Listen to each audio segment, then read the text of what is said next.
As I said, it's a completely 100% TMZ free zone, and that's my cue when I see the red box. I see the word live in it, and I'm consulting my host manual. And it turns out, guys, we are in fact live. There is no turning back. As I said, you truly are brave souls, and we don't really do prayer, but I would say, you know, the last rites. No, I don't think that's going to happen. But you know what? Just want to welcome everyone, all the fans out there for joining us. And if you love what we do here, the very best artists, such as these illustrious two guests that we have this evening, who, by the way, have autographed albums or their recordings or documentaries, as tonight's case may be, for fans just like you. And guys, I know you've already been put to work, but man, no rest for the wicked. I'm going to ask, as if you need one, if you would be so kind as to introduce yourselves for the uninitiated. I'm Steve McDonald of Redd Kross. And I'm Jeff McDonald at the same band, Redd Kross. And nicely How was done, that? guys. Without rehearsal, you guys nailed it. I mean, that was amazing. Nailed it. You nailed it, man. I'll tell you what, I just want to provide a little color again for those that aren't familiar, but formed in 1979, which is also mind blowing, by Hawthorne brothers, Jeff and Steve McDonald, ages 15 and 11 at the time. Band sprang to life in the same Southern California aura that created the great Black Flag, with whom they played their earliest shows, to their credit, Redd Kross's credit, and they were unmistakably their own thing. The McDonalds treated their music as an open invitation without, labels, and is a passport to mix things like bubblegum with noise, Kiss with the Velvet Underground, the Partridge Family with the Germs. Where else would you get that? Sometimes in the same song and without any apologies, and rightfully so. And through the 80s and 90s, they built a reputation as one of the great American bands, as I said, that were difficult to label. And not long ago, the band enjoyed what many call the year of Redd Kross, marked by a critically acclaimed self-titled double album and a documentary, which we're going to talk about tonight, Born Innocent, and a memoir as well, Now You're One of Us. All three were met with universal praise and should be required viewing, listening, and reading. Tonight we're celebrating Redd Kross, the band, and their story captured as that documentary, Born Innocent, the Redd Kross Story. So buckle up. Let's kick this show off. Brad, if you would, please roll the video.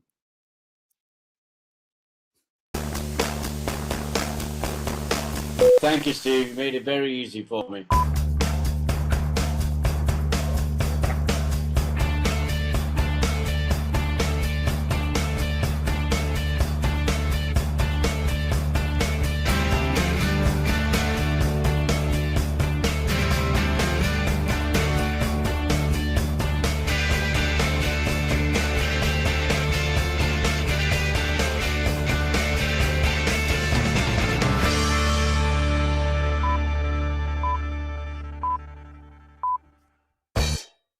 Man, I was amped up just knowing who was joining us this evening. But then after that video, it's like we turned it up to 12. Why?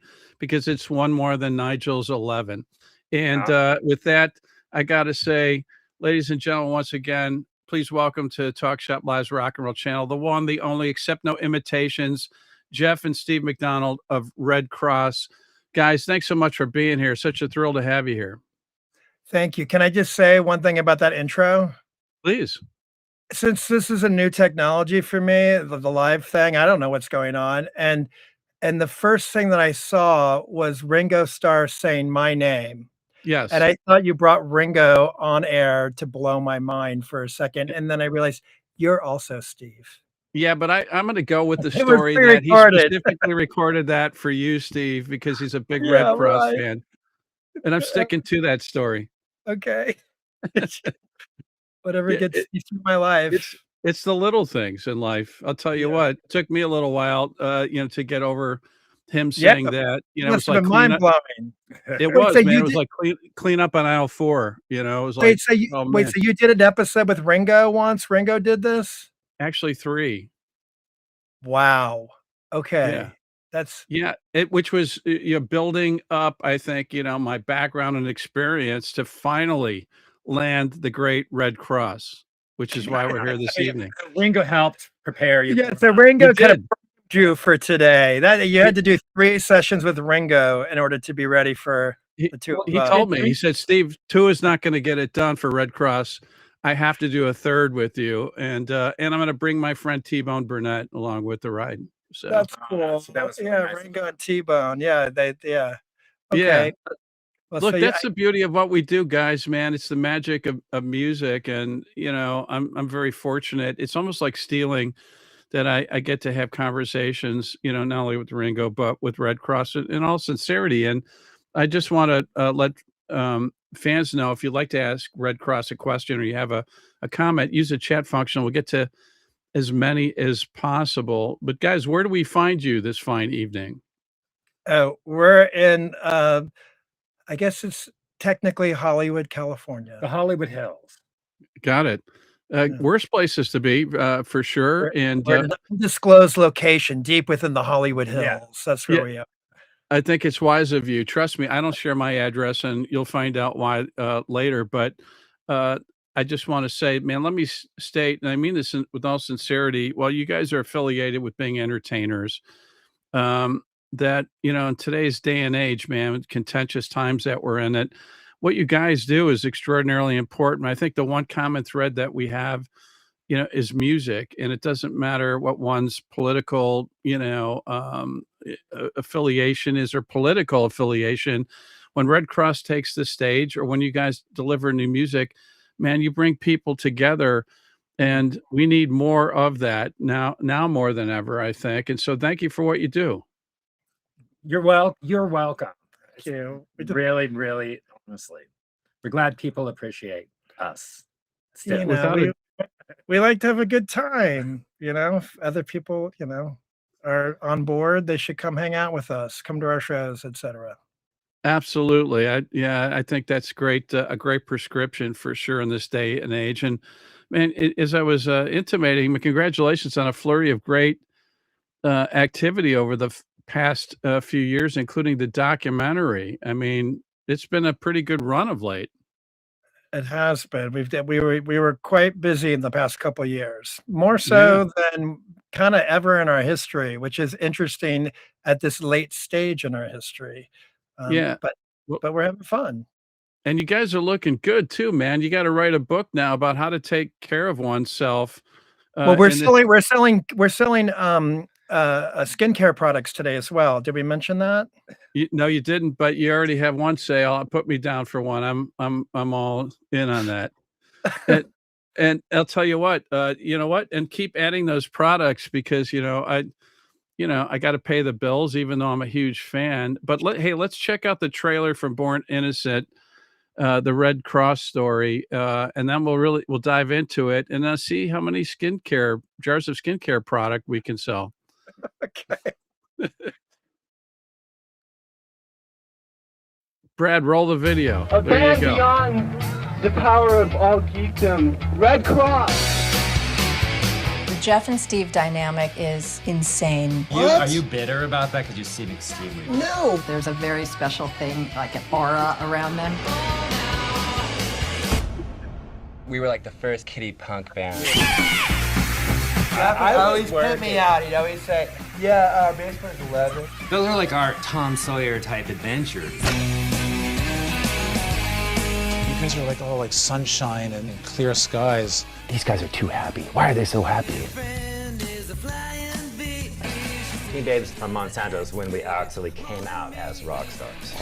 I saw Axl, I saw Slash at those shows. I know they were taking notes. Guys, Nikki Sixx has been ripping off me and Steve for so fucking long. It's time that you people know about it. My partner has really marched to the beat of his own drum. Well, I mean, he has a habit of blaming others for his failures. This song was written by my bratty, obnoxious little brother. I remember Jeff going over to Steve and grabbing his hair. I remember Steve going, "Better tell Mom." They're the ones that survived everything. There's a telepathy and there's a unique functioning that happens within the dysfunction that I think is all still there. All right. Man, that's just a teaser. And guys, you know, just as a way of us, you know, showing our thanks for all that you've done, we have a couple of special unannounced guests. I'd like to bring out Nikki Sixx and Axl Rose. I'm kidding. I'm kidding. No, we're not going to do that. Awesome. But I hear, man, I hear that loud and clear. You know, it was stated in the documentary that you guys have a special aura, undeniably so, and you survived, quote unquote, uniquely everything. And going through this documentary, and I've seen so many, musicians who have compelling stories. Man, you guys checked a lot of boxes. I mean, there were some examples where, you know, in your history where I'm going, come on, that couldn't have happened. Did that really happen? You know, I mean, it was just unbelievable. And yet, I mean, here you are, man. You stay centered somehow. You've gotten through all of it, and you're still doing what you do. I'm curious when you went through this exercise, both with the book and also the documentary, it had to be kind of wild to come up for air and kind of do an inventory on your lives. And, you know, almost like you were like it was like counseling sessions to some degree. Yeah, so what we did was instead of taking a break, we went straight on tour. We became very sequestered with each other and under, the stress of a shared responsibility. So maybe we did exactly what a therapist would warn against, but Yeah, yet exactly. something else we survived. But we No doubt. actually we have 2 more shows coming up, so I shouldn't speak. Yeah, and they're both in South America, by the way. Yeah, we're going to South America for the first time, or Yes, we're just so you know, Argentina. I've alerted the White House to please back off of any unplanned or unannounced, activity. Yeah. Please do that. Thank you. We appreciate that. We'd like to keep surviving it all. Yeah, we're here for you guys. I mean, it's the least we can do. They haven't returned my call, but hopefully the message got across. And you know, I have to say, is it fair to say that the primary reason why you haven't killed each other was thanks to "Mom, your go-to"? That was such a great line, I thought, in the documentary. What Oh yeah. what Well, was the reason? our mom is the great mediator Okay. Yeah. in our situation. Yeah, I mean, our parents kept us from killing each other at certain points of our careers, but at a certain point, we had to leave the nest and go out into the world on our own, and then we still had moments when we needed to call mom. Well, Yeah, I mean, as yeah. far as like the stress on a relationship, I feel like that was a new cut of the trailer, like purposely designed to try to like row us. But maybe I'm wrong. I don't know. All the you're bitter, all that stuff. Yeah, let's Yeah. see, let's sit closer to each other while we watch it. Yeah, I thought that was a low blow too. I don't have any vested interest in the producer, so yeah, Thank it's a you, little. Steve. Let's stick Yes, together. The Steves you, unite. you We got it for sure. By the love way, there will be a closing message from Ringo directed specifically to you, Steve, before before we part sympathy, company. sympathy for the bass player. They're absolutely right. You know, I didn't realize that the Beach Boys grew up in Hawthorne, California. And we could say maybe there was something in the water. And I'd love one of you guys, and I apologize, which one. I didn't know which one of you said it, but you deemed Hawthorne as the Liverpool of the Pacific. I thought was pretty cool. Well, and also you said maybe there's something in the water. There probably Yeah. was. It was called lead. Yeah, there was lead. Yeah. It was You lead. survived one of the many things you survived. I think Brian didn't. Brian survived for many years, but I think in fact the lead affected him more. Oh, geez. Yeah. Yeah, right. Because That would speak to some of the questions. Yeah, for sure. And you know what? I love your array of exposure and influences. You know, for example, in the documentary, the Ramones and the Runaways planted seeds for you guys musically. Not only them, but that stood out. Well, they were like the bridge for us from like mainstream music, being fans and knowing about music in general was generally like more mainstream stuff that we knew about. And then the Runaways and the Ramones too, but the Runaways really kind of like exposed us to underground music in Los Angeles where we grew up. We grew up in the Yeah, suburbs, as you mentioned, Hawthorne. And so yeah, But the Runaways were like in the pages of Circus Magazine, competing with, Kiss and Ted Nugent, but they were also playing at nightclubs that still exist, like the Whiskey A Go Go at the same Right. time. And that was mind blowing to us. And they predated punk Yeah. rock by 6 months, Yeah, essentially. maybe. The record Yeah. came out at the same time as the first Ramones record, didn't it? But they were teenagers, so there was so that was the first time seeing teenagers, and they were girls, but teenagers playing, playing instruments and playing rock and roll live, playing their own music live. Was when they were very inspirational on that. Yeah, I think a lot of the original LA punk scene, the one thing most of the bands had in common was they were fans of the Runaways or secret fans of the Runaways. Yeah. I love that. Yeah, I in recent years I got to know Cherie actually pretty well and did a lot of work with Joan Jett. My background originally was after a failed musician out of Chicago, was working in music wholesaling and did a lot of work with Joan Jett when she launched her label, but also working with Cherie and the price they paid. I mean, going through, they were kind of like the pioneers or sacrificial lambs to some extent. Very much so. Yeah, no, they're it's like a miracle that band existed and stayed together as long as they did as well. Like, Yeah.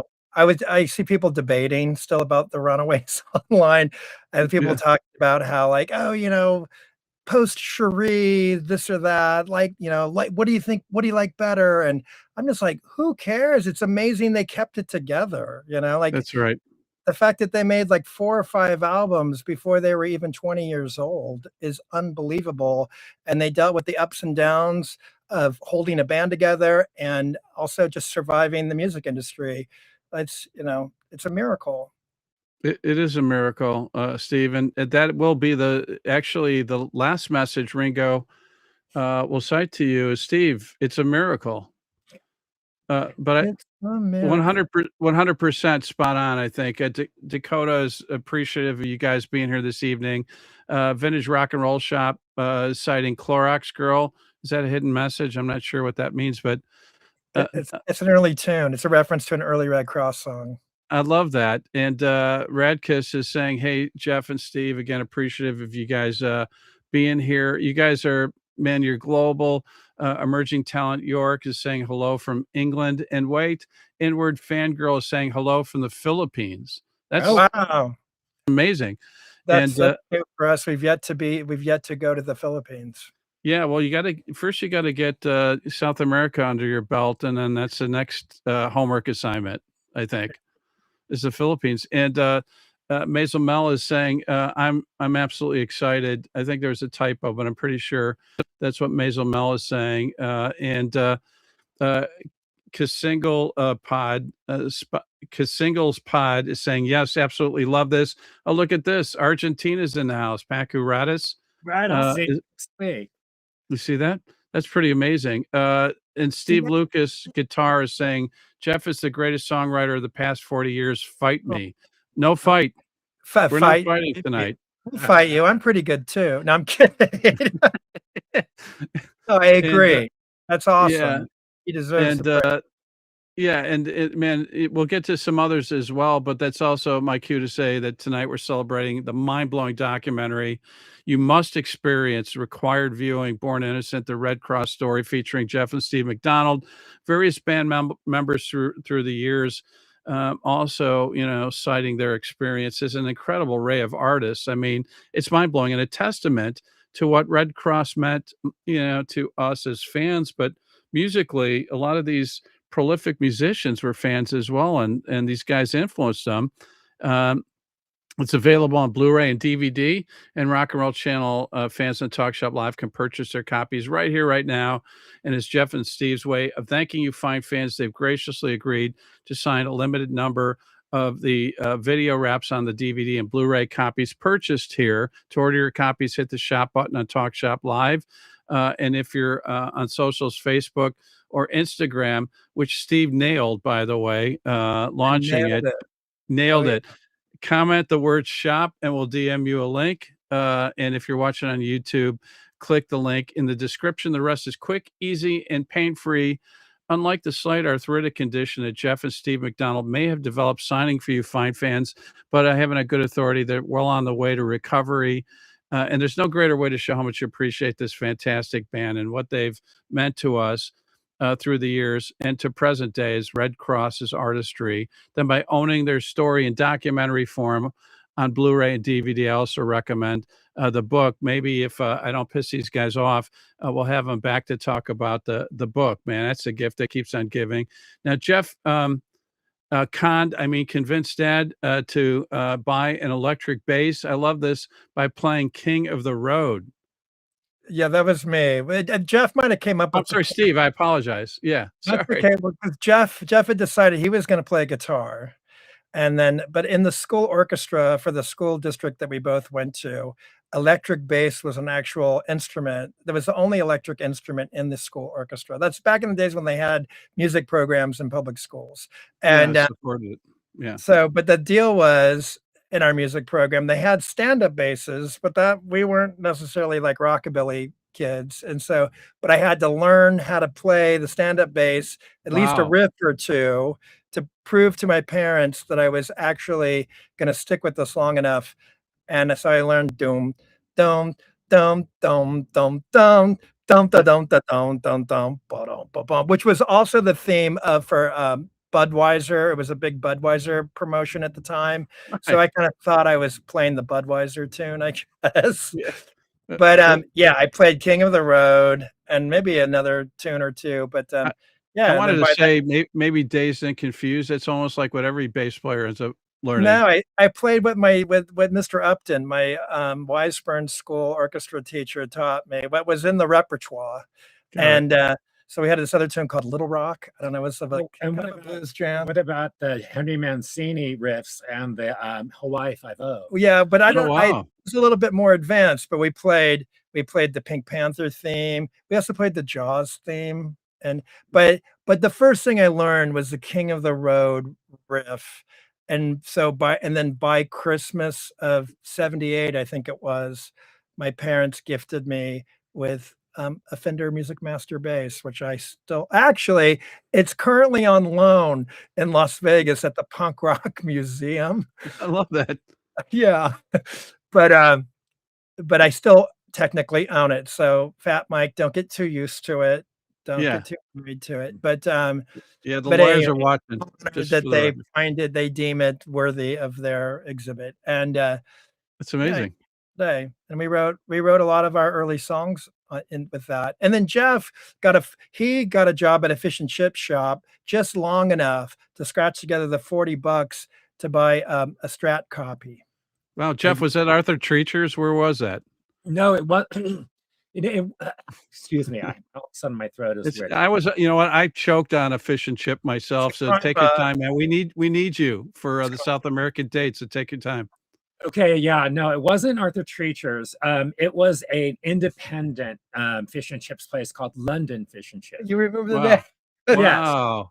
Yes. And yeah, it was great. I worked there for about 2 months. Maybe tops. I mean, I got fired because I called in sick because I wanted to see the band 999 at the Starwood. You know what? That's taking a bullet for the team, and you know what? Rightfully so. Good for you. I think I was actually laid off. He said I was laid off. Well, that was pleasant. So I wasn't really fired. He was trying to not destroy your working reputation. So you could. Yeah, he terminated your employment gently. I'm unemployable now. But Jeff did manage to scrape together enough cash to buy a Strat copy. Do you still have that Strat copy? No, I loaned it to a friend who kind of inherited it. Oh no. Take notes, Steve, on that bass, man. Keep an eye on that bass. Yeah, now I'm nervous. Yeah, now I'm nervous at the Punk Rock Museum. Yeah, tell us a bit about your connection with Black Flag and the Germs. This is mind-blowing. Talk about initiative from you guys, specifically with Black Flag. Black Flag. Well, they were just another new band in 1979.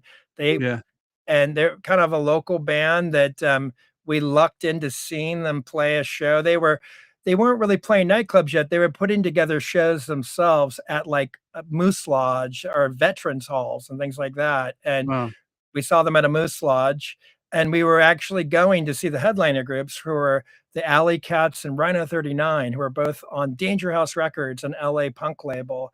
We didn't know who this unknown opening band was, but that was in our neighborhood. That was the other thing. It was a rare instance that there would ever be a actual show happening somewhere in the South Bay area of Los Angeles, because normally we'd have to beg our parents to drive us 15 miles north to Hollywood. And that was always, we had to be very calculated and resourceful about our asking. And so at any rate, they were willing to take us to the Redondo Beach Moose Lodge, no problem. And we stumbled into this band, and they had a record at the merch booth, and it had a Lawndale, I think it was, address on the back sleeve, and they had self-released their first EP that's now like the legendary Nervous Breakdown EP. Right. And then we just took it from there. And then we called them. We called. There was no phone number on the back, but Jeff looked it up through 9 information. We used to call 911 a lot, and SST Electronics. Yeah, we would just try to get people's phone numbers and through the operator, the information line, and then Before anybody thought about unlisting their phone numbers. Yeah. Well, they were actually an electronics company, so they had to. They were not really a record company. The Greg Ginn of Black Flag had a small electronics business, and then that was the first record that he put out. And they weren't really a record label yet, and so, but Jeff called SST Electronics, and Greg Ginn answered, and then he pitched Redd Kross. He pitched, we wanted to play with them. And telling your story. Well, and also like in the South Bay area where we grew up and where Black Flag was from, rock and roll was really hated and kept out of. There was no clubs, and it basically, I know in the Black Flag, like when they would try to do their local gigs, they would give tapes of like Spyro Gyra or something. Everyone's always playing under false pretenses, so these shows always got canceled. Yeah, but but it was fun. It was fun to write, because once they started playing nightclubs in Los Angeles and Hollywood, that's when we met them, and so we were able to piggyback on. Yeah, we tagged along. But the very first show that we played, we booked ourselves, and then we also brought Black Flag along. And our very first show was at an 8th grade graduation party in Hawthorne, California. Wow. At Lisa Stengel's house, who makes an appearance in the documentary as well. Yeah, and then you know it's going to be a full house. You're guaranteed, right? Yeah. Well, yeah. But it was sort of like an irate full house. They felt empowered to give us a hard time because we were also little kids. We were their peer group. But that's where the older teens who party crashed it. All a Dazed and Confused style. But like Jeff was saying, that like rock, there wasn't really venues, and most bands that played backyard parties at the time, we were playing in a living room that night, but they would, were cover bands, and they were doing like top 40 rock stuff. And but we didn't even know how to play well enough to even play well, actually we did do a couple covers, but we were mostly all original, and we were playing this strange punk rock music that in June of '79 was like very alien to that 8th grade graduation party. It was like for them at the time, it was like music from Mars. Yeah. It seemed that way. It's hard to get the audience to participate and sing along with you, man. You just weren't feeling the love, right? Well, no, actually they were like, boo, play some Zeppelin, play some Led Zeppelin. We're still together at the time. And oh my God. That's right. And Jeff actually said at some point, he was like on his feet or whatever. He had somehow intuitively knew how to deal with an irate crowd. And he said, okay, we're going to play an unreleased Led Zeppelin song. And the crowd was like, yeah, they're all excited. We didn't know how to play. And then we played Clorox Girls. No, we played a noise jam is what I remember. It was just like, but yeah, maybe we played one of our originals, but we tricked them twice. I always think it's funny though that they fell for it, because it's like, how would we have access to unreleased Led Zeppelin music? And how would they know? Because they'd never. We weren't music industry insider kids. We were, That's how, you guys are marketing geniuses, right out of the gate, man, is the answer. That's what it is. Try. Yeah, yeah. We were dealing with the 1950s in our hometown. With feathered hair. Yeah. The Everything was in 1950s. black and white. Yeah. Scott Glazier is saying, met you at the premiere in LA, ordered the Blu-ray last week. Can't wait to see you again. Rocky was also saying we were at the Hollywood premiere of Born Innocent, and that was cool. Vinyl Head 1984 is saying we need a Spirit of 76 Part 2. Ah. Yeah, I'm game. I'm in. That movie always seems to play at 4th of July these days. It would be awesome if Beth and I were still, if they brought back those characters and we're still riding those same bicycles. Well, didn't the Bill and Ted make a movie like 3 years ago? Perfect, and that movie was piggybacking off the success of Bill and Ted in the first place. Like Steve and Jeff versus Bill and Ted. It's great. That's right. That's a good plot point. We'll have to try to pitch that to someone. Yeah. Teresa M.R. Cooper saying, yes, I knew these guys in the early 80s, the red Ford truck. I'm not sure if we should just keep moving on with that. I'm going to say that was a good memory or not a memory. And thanks for being here nonetheless. And Jani Oni is saying, hell yeah. And CK Nab is saying, still can't get used to seeing Jeff with short hair, but I think it's a good look, man. Well, I've had short hair for a while, but I do have a little story about this latest haircut. So when having short hair, it grows out really fast. So I wanted to get it trimmed before the South America, and what was so I went into the normal barber that I always use, and it was later in the afternoon, and I guess he had it was the end of his day. And he's cutting my hair, and we're trying to figure out what to do. And I start hearing this beeping sound. I go, what's that? And he goes, oh, that's my insulin pump. And I'm like, are you okay? The guy was starting to have like a low blood sugar. Yeah, he was starting to have issues with diabetes too. And I was just trying to, that looks fine. That's fine. So I got half a haircut. I could you ran out because you were afraid. I was just trying to steer him and so I can get out of there quickly. I mean, it wasn't his fault, but so that was my last haircut experience.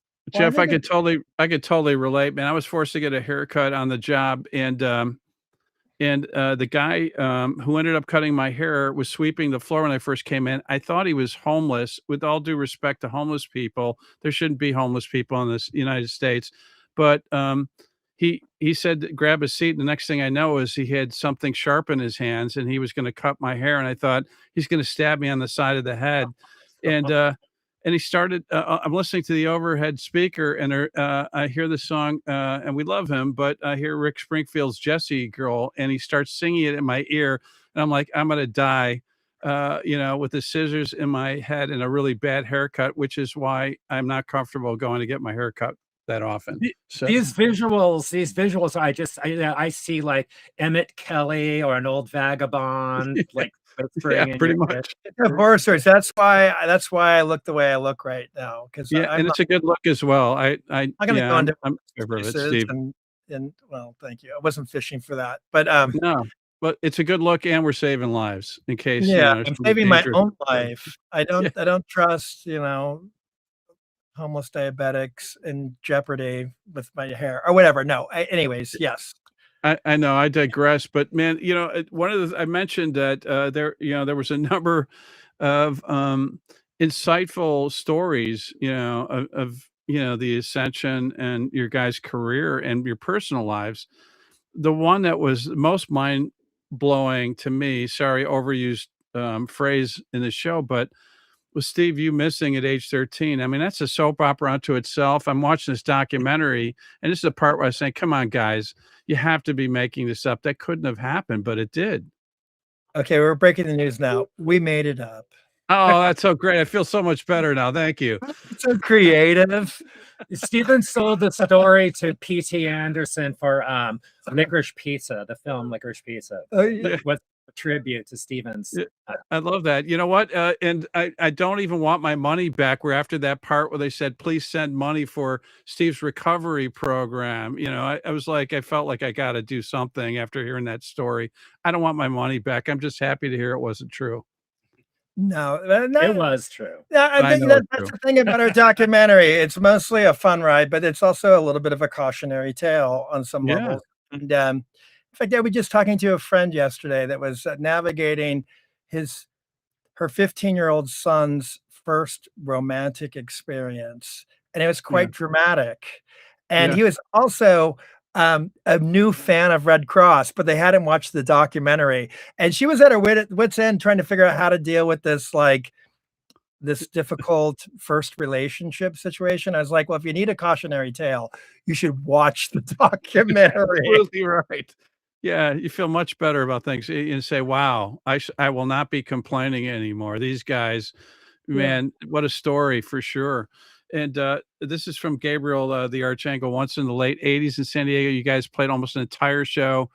Bested Covers was an awesome show, and we got Dan Starr from Sydney, Australia, and Desario Augusto. Greetings from Argentina. And Mesa Mel is saying, we're excited to see you in Brazil. It's going to be historic. No question about that for sure. And I also love the fact that, during your quality television viewing era in this documentary, the Brady Bunch and Partridge Family planted seeds in both of you. It wasn't just the Runaways, right, and the Ramones, but the Brady Bunch and the Partridge Family. I mean, we were fed that programming. How could you not be affected by that? Well, that's also how we processed my abduction. When I came home, we didn't know what to do, but Jeff and I just watched a lot of Bewitched, Runaway reruns, Yeah, but I think that's how it kind of plays in the film too. But yeah, no, absolutely. we ingested all, it was we're children of the late 60s, early 70s, and both of our Same. parents worked. I think a lot of people from our generation have that story, like the latchkey kids, and And also when, seeing the Partridge Family when you're a kid, I just dreamt of a day when we would have musical instruments and we'd be able to practice in our garage. Well, Jeff Yeah. often will say the Partridge Family were the something about like the first influential garage band. They were hugely, Right. but I mean, they may have not really been playing or singing on their records, but that doesn't really, people make a big deal about that kind of thing. I mean, That's if you right. really think about it, like, wasn't Millie Vanilli, they still play and they didn't sing on their records. Yeah, last time I checked it, yeah. Yeah, last time I checked. And Interesting point. yeah, I was extremely young, but we're from a similar era, man. I watched the Monkees, man, and I would record every show because I was sure they were performing live. And then, after 2 seasons and 58 episodes, somebody crushed me and said, "They're not playing live, man. It's been recorded and everything." It turns out some of them were unique recordings, but I trashed, man, those tapes because I thought, like, man, I threw away 2 years of my life thinking I was recording something special. Oh, but you were though. But they're still I okay. was. They're lip sync performances. But then the big question with the Monkees is, did they play on those recordings? And then Right. in many cases they didn't, but then they eventually did. That's right. We could go into a whole Monkees. We can go into a whole Monkees rabbit hole. Well, this is the thing since we're talking about Partridge Family, Monkees, all these studio musicians, I think the next Redd Kross album, since we did a Red album, the Red Double album, we were like, what are we going to do next? I think the next record would be great if it was all studio musicians and we didn't play or sing on it. You're not supposed to tell anyone. Okay. What are you Jeff, doing? it's a fascinating idea. I won't be buying one though. Just telling you, just for the record. You're not supposed to tell anyone. It's going to spoil our chances of ever getting into the Rock and Roll Hall of Fame if we do that. Yeah, So, and you guys are so close, man. You should be close. I'll tell you what, man, based on this documentary alone and in the book, and the irony we're talking about Partridge Family is you end up working on a film with David Cassidy. that's You true. talk about full circle. Man, I love the story when you guys were telling him about this song that impacted you, and he was just kind of oblivious to the recording. Yeah, well, I think in the film that we were talking about the song "Summer Days" from the Summer Days, right? album, and he just looked at us like we were insane. Well, we're fans of rock history, and so there was like great songwriters and studio musicians playing on all of those records, and that's right. It's all Wrecking Crew people, the same people who played on the Byrds and Fifth Dimension, and Beach Boys records, and all the great records from the 60s and early 70s. So he wasn't yet coming. He hadn't quite squared all that in his head yet. And we just wanted to hear about, what was it like to be in, Western Recorders in 1970, and you've got, Hal Blaine behind the kit. You're about to do Summer Days, go. And then, whatever. He thought we were flunking with. Yeah. And we weren't, we were sincere. But I think it was early in that the appreciation. And later, I think he found the people that explained it to him how great and important that music was, and those recordings were. That's right. And I think at the time, he was he's a bit upset and how he got pigeonholed as a pop singer when he wanted to be a rock musician, right? But he was hugely famous, which I think is probably a traumatizing experience in itself, much less to feel completely misrepresented for what your ambitions are. Yeah, and he was horrified he was going down the Donny Osmond road. Which, in my opinion, is not a bad road also. But at any rate, these are hard things, I would imagine. And you're right. You're absolutely right. Speaking of hair, a pivotal moment a pivotal moment in this documentary, ironically, is when Jeff told you, Steve, I'm not cutting my hair anymore. That's a very ironic moment. Well, I was again, having short hair was something I wasn't used to, and the upkeep was outrageous. I didn't want to have to keep riding my moped to Hollywood to get an authentic punk rock haircut. So I just stopped cutting it. I didn't realize it was completely for reasons. I thought you were being a little bit of a troll to our to our underground subculture, that we had finally found our niche, and I thought you were purposely trying to needle at the cool kids or something. No, it's just purely practical reasons. Okay, well, that's very sensible of you, Jeff. Well, the thing that's strange is I grew up in the 70s, and so we had long hair as kids. From the mid-set, we started having 50s buzz cuts, and then it was straight to long surfer hair. So that period in punk rock when I had short punk rock hairdos, that was a short-lived, that was just a short period of time. So I realized later in life I didn't know how to go to the barber, because I never did. I didn't know how to deal with that stuff. I just stopped cutting my hair, and then when I finally had to deal with it, I didn't know how to do it. So it wasn't as much of a statement. It was just simply a grooming issue. Yes, there we go. But I still have nightmares about sharp objects. So we all have these, haircut issues that we have to deal with. And Julie is saying, my brother used to sell merchandise for you on your UK tours back in the 90s in exchange for seeing gigs and sleeping on hotel room floors. Talk about hardcore. Wow. Cool. Well, thank you for your service. Yeah. Yes, thank you for your service. Absolutely right. And this, let's see, Master of Null is saying, when is the next tour, and can you add Popular Cult to the set list? Thanks for doing this tonight, and the documentary was great. Yeah, that's a cool question. Someone, well, when's the next tour? What town is our questioner asking from? Because that's a good question. He didn't identify. Master of Null, if you can identify that. It's a large planet, and we'd hate to put the tour together on his request and miss his town. But exactly. Well said. Popular Cult that's a deep cut that he chose, and I think that might even, was that a B-side or was it not? Yeah, I think added till much later. Yeah, reissue. Yeah, B-side or reissue from the Show World era, I think. But that's a good call. Maybe we should throw that in. Isn't that great though? I mean, the fact that these fans are sharing a kind of their passion, and these are in some cases tracks that spoke to them, but weren't necessarily hadn't risen to the surface in terms of the masses, so to speak. Speaking of the masses, I love the fact that you guys, man, again, you just kind of beat to your own drum, and that story about when you were playing in, it was kind of like a showcase, but it was open to the public. All the labels are there, and you guys nailed. I mean, you did side 2, as I understand it, of Sergeant Pepper, and I saw some of the footage, and you crushed it. And you're thinking, man, this might have been the best gig we ever did. And then you were informed, yeah, you lost the entire group of labels that were here when you decided to go down the road of cover songs. Yeah, well, we're just playing, and it was, we used to rehearse so much, and we'd always jam Beatles songs. So doing Yeah. that, we figured, well, we'll do something special, and we just did it. And our manager at the time was really pissed off at us, but we just thought we were being we were very much like, what? It was awesome. But yeah, the whole room going like, ah. Yeah, I heard Day in the Life, man. It was amazing. You guys nailed it. What's wrong with that? I don't know.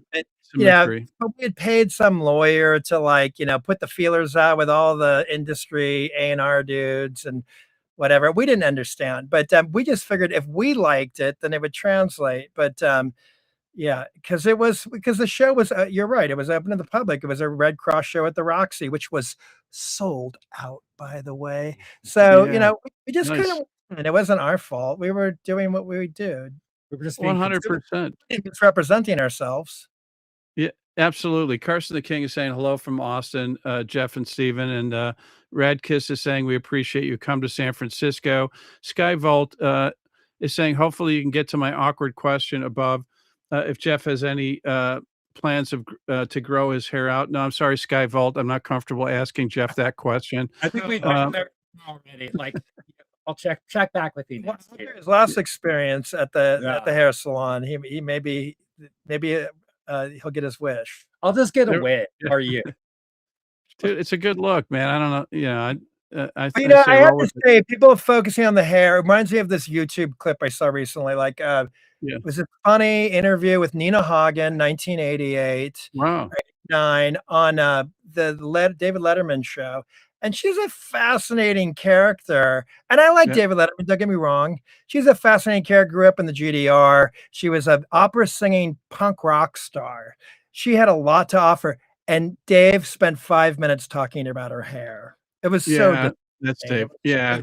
Yeah. He he would get off the rails sometimes. And he got anxious. I don't know. Yeah, no doubt. I don't mean to shame anyone. That's fair. we're associated with our hair. But there we go. There we go. And I just want to remind you about our hair. But maybe we'll sell wigs, like our Neurotica wigs, at the merch table for our next. Yeah, just like the Beatles, like mop tops, but they're a little longer. I'm a big advocate of that concept because we're almost sold out of the skincare product that you guys introduced on the show. And I also want to remind everybody that we're celebrating the mind-blowing documentary of this absolutely amazing, brother duo, that really, man, they stayed true to, man, their heart and their soul. And man, just deliver some amazing music and continue to do that. The documentary is entitled Born Innocent, the Redd Kross Story, featuring Jeff and Steve and various band members throughout and some amazing musicians, just kind of citing the inspiration and what Redd Kross meant to them. It's available both on Blu-ray and DVD, and Rock and Roll Channel fans on Talk Shop Live can purchase copies right here, right now. And it's Jeff and Steve's way of thanking you fine fans. They've graciously agreed to sign a limited number of copies of the wrap. That's basically the cover of the DVD and Blu-ray purchased here. And to order your copies, hit the shop button on Talk Shop Live on socials, on Instagram. Comment the word shop, we'll DM you a link. And trust me, Steve went through a lot of trouble, man, to launch that Instagram. So if you're watching Instagram, you have to buy a copy just to show how much you appreciate these guys. Just click that link when we DM it to you. And also, if you're watching on YouTube, click the link in the description, and the rest is quick and easy. And there's no greater way to show how much you appreciate the brilliant work that these guys have afforded all of us and continue to. And thanks for your continued support. 1984 gave us Teen Babies from Monsanto. That, man, just the title alone, I think, spoke volumes. For classic covers, man, leading with Kiss's Deuce, man. And again, I was just like, I love your vision, man. It's just like this is what we need to do in 1984. And it was a great EP. Well, that was we were still playing with all, basically hardcore punk bands. So Yeah. that record was basically an educational album. That was like around Kiss's Lick It Up era. Yeah, So that's it was right. such a strange era for that, or it might have been Creatures of the Night even. So it was kind of weird to like, fly that flag at that moment for an underground rock band. Although I coincidentally, the Replacements were doing Black Diamond right around the same time. Is that right? They were, but Steve, something I just wanted to add really quickly about the documentary that I don't know if we've touched on yet.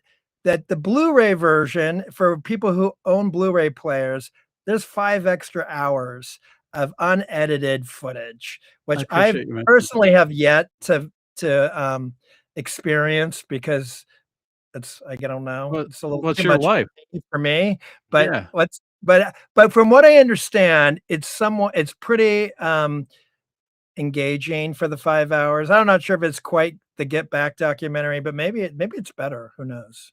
Well, yeah, it's probably less hours total than the Get Back documentary. Well, that was So 5 that could hours be extra. So you've got 90 minutes or a minute under 90 minutes, 89 minutes of the documentary, and then you've got 5 hours of raw interview footage of the various players that show up in the documentary. And there's also whole sections of our narrative, our story that aren't covered, and because Andrew Reich, the documentarian who so brilliantly put the film together, he had to prioritize if he was going to try to fit 40 plus years into a 90-minute story. So there are people that often say, what about the Tater Tots, which was a side project band that we had that was sort of like Yoko Ono tribute group. As a bit of a Yoko Ono tribute group, and it's one way to put it. And they didn't get covered in the actual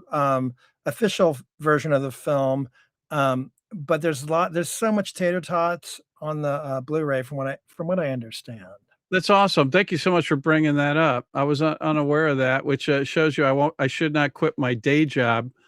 This hosting thing, is kind of a lark, but yeah, you know what, man, there'll be something extra in your Christmas stocking this holiday season for you, Steve, man. You've earned it 100%. Yeah. 1987. Your job or anything, Steve. I hope that wasn't like stepping on any toes. It wasn't stepping on any toes. I greatly appreciate it because as a fan, as a fan as well, I was unaware. And I'll be returning my DVD. No, don't do that. I'm just kidding. No, the DVDs are not available. everybody's got a Blu-ray player too, which I don't. Yeah, it's for the cinephiles, and that's why we signed them. Yeah, absolutely. And look, you don't have to digest it all in one viewing either, but it's pretty amazing. Yeah, you have to. I think that you have to promise before you can put it won't play unless you promise to watch. Well, I suggest going to bed after midnight and playing the extra footage and letting it play while you sleep. Oh yeah, right. I do that with like history. I think that I put my earbuds. I think that I'm just gonna become smarter by osmosis. But we stressed that so because there's very suggestive material in those 5 hours, and it's all just a plot to brainwash. Well, I know I'll be watching after hearing that for sure. Literally. Count me in 100% after hearing that for sure.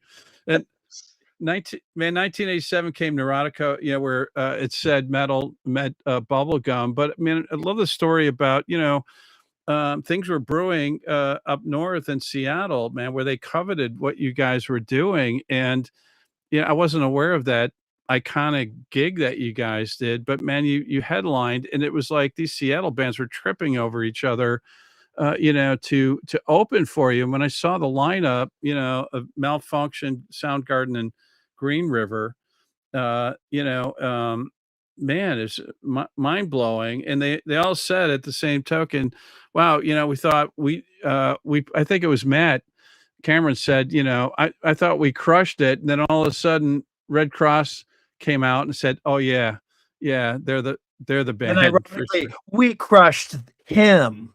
Yes. For the record. Hi, Matt. we're still scraping him off the walls actually, as we speak, but he'll be okay, I think. Yeah, And no. That was, in fact, thank you, Matt, for That was a special night for us. That was Steven's 21st birthday, right? It was my 20th birthday, 20th. actually. It Wow. was May 23rd, 1987. I was born in 67, so it was my 20th birthday. And we just did another one of those birthday May 23rd shows. We did one in Madrid. And Nice. it was fun because Dale Crover of the Melvins, Yeah. who was, he's a Seattle musician, important one. He was in the audience that night, and that was the first time he saw Redd Kross. And then we just played May 23rd, 2026 in Madrid, and Dale was the one who gave me, or whatever, sang birthday. He led the happy birthday. He led the happy birthday cake and referenced that show in 87, which I guess how many years did I go there? I just turned 59, so it was 39 years prior. Yeah, approaching 40 next year, exactly. Our middle age. Hard to believe. I was going to tell everyone you guys were embryos when you first started, but the cat's out of the bag. So listen, there's so much, I don't want to give away the entire documentary, but it's just so compelling. And I have to ask you guys, I mean, on the recent touring, it has to be pretty incredible when you set foot on stage. Again, a lot of fans don't know that experience. When you first set foot on stage and you scan the group, it's almost like an out-of-body experience, but you're probably witnessing original fans from 1979 along with new generations of fans, and that has to be an incredible experience. Yeah, well, some of them have even joined the band, like Dale Crover. But yeah, I mean, I was back to that show in Madrid. That was moving because there were actually lots of young people in the crowd, and I don't know if they were, our fans' children or grandchildren even, but Right. are the old school fans. But yeah, there are some people that have been with us this whole time, and yeah, it's easy to get nostalgic, and but we're also whatever. I'm still striving. I love trying to see where else we can take this whole thing. It keeps me entertained. That's great news. As fans, will we potentially hear more new music in the coming year or two? Wait, what was that? Oh, is there new? Yeah, well, we're in my studio right now. You can sort of see some instruments in the back, but Yeah. I've been like working in also, you maybe call it the riff lab. So I got lots of riffs, but Jeff and I have yet to get together and actually like book studio. Well, we did book a little studio time earlier this year. So we've started on a couple of things, but I personally would love to see a new record in 27. The last one was in 24. But we'll have to see. But and also it's like after what we did, where we released a double album, and then in this documentary the next year, and our memoir, our oral history memoir. It's kind of like just a regular, or just putting out a record seems like is that all? Anticlimactic or something. But you know what? As fans, we need new music, man. You just got to keep doing it as long as you feel it. That's how I feel. It doesn't matter what the timing is at the Or end who of the plays day. on the records. Yeah, or if we're even on it. As long as we're lip syncing in the video, that's all that matters. That's right. Yeah. And now we got AI to worry about too, man. You could phone in, Yeah, we will not indulge in Redd Kross will never be involved with AI. Never. Okay, that's a relief. So you might you felt Jeff's AI button. I didn't even know. Except for well, okay. What are you talking about? You, I've seen you on ChatGPT writing lyrics. No, when it first came out, I just gave it some prompts just to find out like what kind of songs I could write with the prompts. And the only song that was any good was called Jesus the Destroyer. Oh, That's but I thanks, man. think it would be immoral to record it, so it's just going to stay in my collection. But see, that's the scary thing about asking prompts, because it might write like the best thing ever, but you can't use it on moral grounds. I don't mess with it anymore. That was like when it first came out. Now Jesus the Destroyer. Well, I remember Jeff was a big fan of that band, Velvet. What were they called? The Velvet Sundowners. Yeah, Velvet Sundown. Yeah, and that was an early AI band, like all the way back to summer of 24 or something. Yeah, I'm still trying to get a refund on the meet and greet package.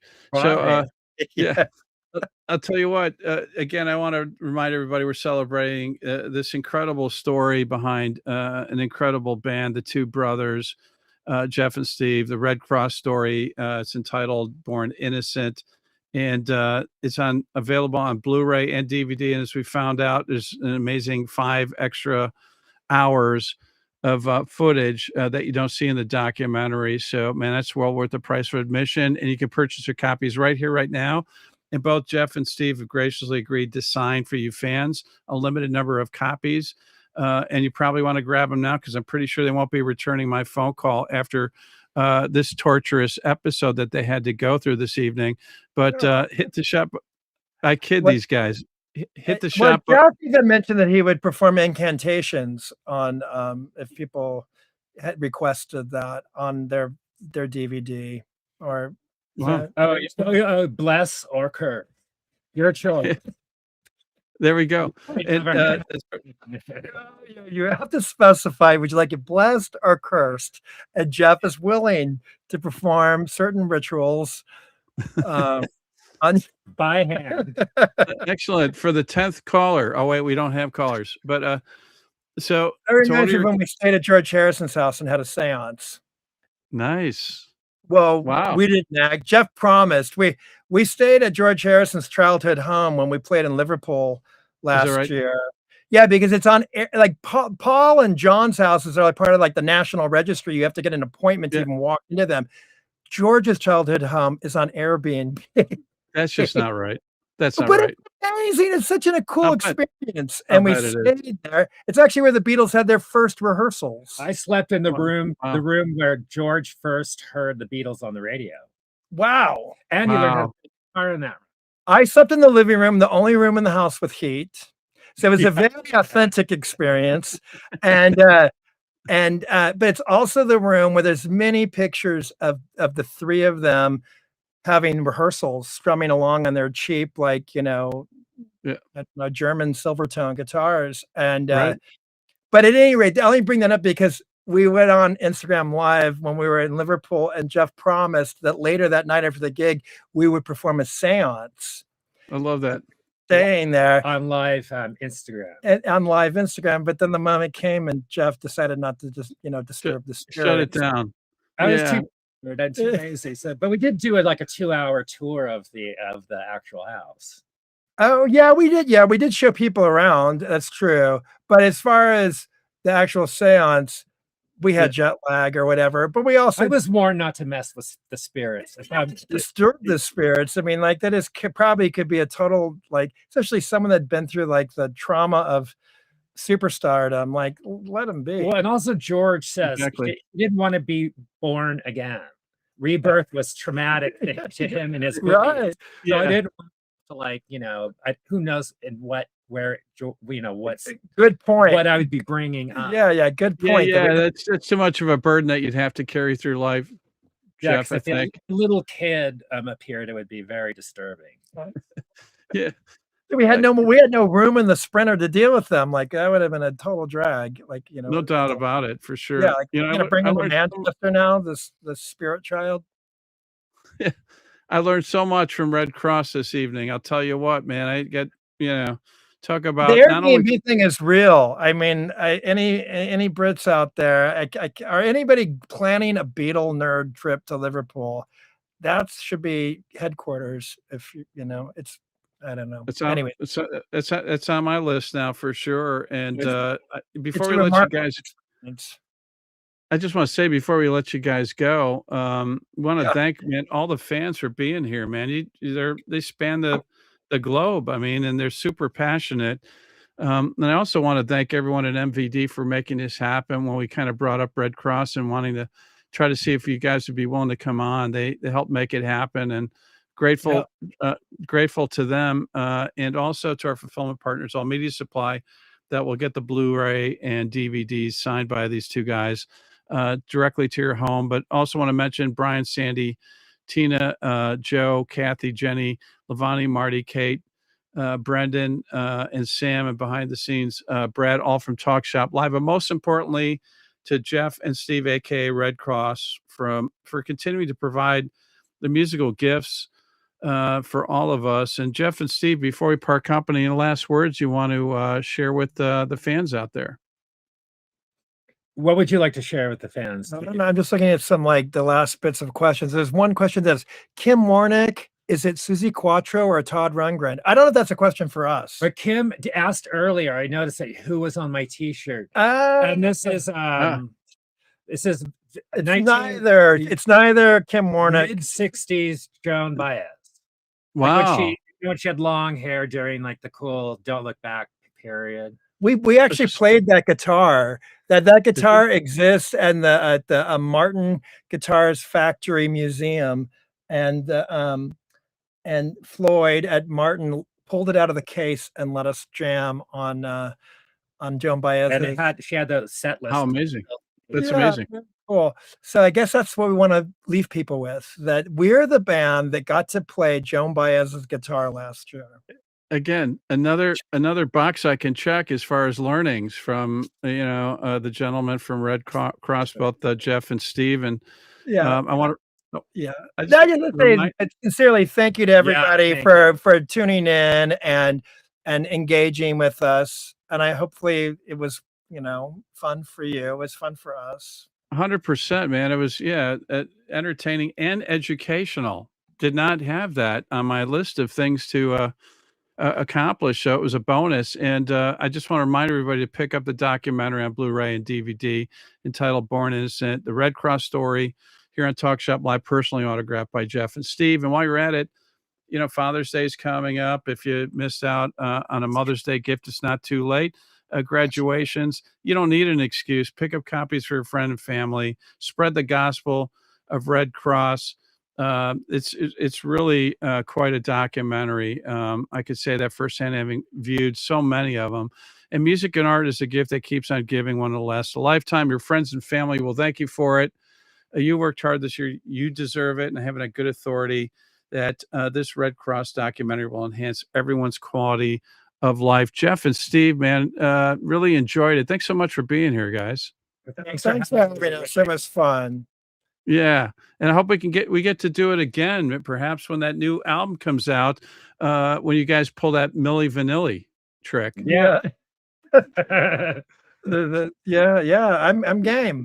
I'll tell you what, there's a welcome mat with Redd Kross's name on it anytime you want. Really enjoyed it. And again, thank you for all the great music and joy that you bring everybody, and appreciate you continuing to do that. Yeah, thank you. And if you're in Buenos Aires or Sao Paulo, we'll see you guys next week. Absolutely. I'm packing my bag as we speak. I just hope I clear customs. And with that, everyone, stay safe, enjoy life, rock on. So long, everybody. Thanks, Steve. Thanks, Jeff. Bye. A band beyond the power of all geekdom, Redd Kross. The Jeff and Steve dynamic is insane. Are you bitter about that because you see Steve leave? No. There's a very special thing, like an aura around them.